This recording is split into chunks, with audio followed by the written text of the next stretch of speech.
मी चिंतामणी व्यवस्थापक आभार मानण्यासाठी उभा राहिलोय. सर्वप्रथम खरंच पालकांचे आभार. तुम्ही शिबिरात भाग घेतला किंवा मुलांना आणलं म्हणून आभार आहेच, पण त्यासोबत तुम्ही 5 दिवस खूप सारं छान सहकार्य केलं. पहिल्या दिवशी थोडी गडबड झाली. पहिला दिवस असल्यामुळे पालकांना पण वाटत होतं काय कसं फोन, सगळी गडबड आणि नंतर त्यांच्या एकदा लक्षात आल्यानंतर पालक पण निर्धास्त राहिलं.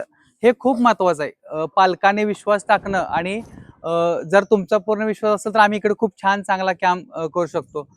त्यामुळं हे महत्त्वाचं आहे. खरंच आमचे व्हॉलंटियर किंवा आमच्याबद्दल खरंच कौतुक केलं की आम्ही चांगलं आहे. पण मला वाटतं की आमच्यापेक्षा मुलं चांगली आहेत. का तर एकटाच कधी चांगला असून नाही चालत. म्हणजे दोन्ही बाजूची जी प्रोसेस आहे हे खरं दोन्ही बाजूने असतं. ते खूप महत्त्वाचं आहे.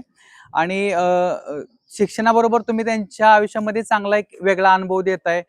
करून बघण्यासाठी हातभार टाकताय आणि माणूस अनुभवानं समृद्ध होतं. हे खरं हे खूप महत्त्वाची आणि चांगली गोष्ट आहे. आणि मुलं खूप वेगळ्या पातळीवर विचार करतात, वेगवेगळी समज असते, एकमेकाला समजून घेतात. जी मुलं अल्लड असतात तीच एकत्र ग्रुपाला खूप जबाबदारीने वागतात, स्वतः जबाबदारी घेतात, एकमेकाला सांभाळतात, एकमेकाला विचारतात जेवला का? रडत असेल तर त्याला कन्व्हिन्स करतात नको रडू. हे जे असतं ना, हे खूप असतं. म्हणजे पहिल्या दिवशी मला मी जाताना म्हटलं की पालकांना 1-2 पालकांना की तुम्ही नका काळजी करू, आम्ही सांभाळू. म्हणजे आम्हाला तुमची काळजी, मुलं आमची तुमच्याकडे आहेत. किती मुलं तुम्हाला त्रास देतील. आणि मी आतापर्यंत बरेच दिवस शिबिरे घेतो, पण असं कधीच होत नाही. मुलं खूप काहीतरी त्रास देतात आणि असं कधीच होत नाही. मुलं खरं म्हणजे आमचे अध्यक्ष म्हणतात, मला ती गोष्ट खूप पटते. जोपर्यंत तुम्ही मुलांना मुलं ठेवता तोपर्यंत मुलंच राहतात. जोपर्यंत तुम्ही त्यांना मोठं होऊन दिलं जात नाही, तोपर्यंत ती मुलं मोठी होत नाहीत. त्यामुळे वाटतं की त्यांना जबाबदारी द्या, त्यांना थोडं मोठं होऊ द्या. इतकं पण नको त्यांच्या गहन चर्चा ऐकून मलाच वाईट वाटलं. फीवर बोलत होते, असं चाललंय, तिकडं चाललंय. त्यांचं बालपण पण त्यांना मला वाटतं की त्यांनी ते जगलं पाहिजे. हे खूप महत्वाचं आहे. बाईंनी सांगितलं त्याप्रमाणे स्मारकात इन्कमिंग आहे.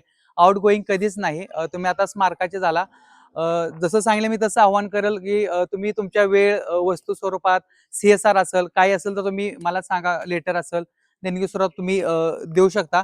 आमचं एकमेव शिबिर आहे की जे थोडं कॉस्टली, म्हणजे कॉस्टली म्हणता येणार ना नफा तोटा. आमच्या छावणीचे ₹800 असतात 8 दिवसाचे. प्रेरणाबोधीचे ₹600 असतात. जवळपास मागच्या वर्षी 12 शाळा येऊन गेल्या. जवळपास 1,500 मुलं येऊन गेले. तर हे सगळं 25 वर्ष झालं लोकसहभागातून चाललेत, लोकांच्यातून चाललेत. कोणत्याही ग्रँटशिवाय कंटिन्यू, फक्त इमारत सोडलं तर. जसं बाया म्हणली की लोकं टिकवतात जर खरं लोकांची उभी असेल तर. हे असंच वाढत राहो. पुढचं शिबिर दिवाळीला आहे, अभिव्यक्ती शिबिर. तुमच्या आजूबाजूच्या परिसरात अजून मुलांना पाठवा, अजून चांगलं करता येईल. आणि भात लावणीला वर्षरंगला तुम्ही सगळ्यांनी जुलैमध्ये सहपरिवार, सहकुटुंब तुम्ही या. आता खरं शिबिर पालकांचं झालंय, मुलांचं झालंय, पण आता पालकांची कसोटी आहे. 5 दिवसात सगळं ऐकणं. का तर मुलं बदलेत, पालक तेच आहेत. कामावरून तिकडून आलेले. तर मला वाटतं की मुलांचा कान देऊन तुम्ही ऐका, समजून घ्या. आणि आम्ही विचार करतोय पालकांसाठी पण थोडंफार शिबिर पाहिजे काहीतर. पालकांनी पण ते करावं. रोज ते चालूच आहे. तर तसं काही पुढे भविष्य झालं तर तुम्ही तुम्ही नक्की सहभागी व्हा. आणि पुन्हा एकदा थँक यू. हे सगळं करण्यासाठी आमच्या काकी असतील, सगळ्या जेवण बनवणारे मामा असतील, सखाराम मामा असेल, कृष्ण असेल, सगळे व्हॉलंटियर्स, या सगळ्यांच्यामुळे शिबिर व्यवस्थित सगळं छान पार पडले. कोणतीही अडचण नाही येता. मी सगळ्यांचा आभार मानतो आणि थँक यू सो मच. जेव ह्याच्यानंतर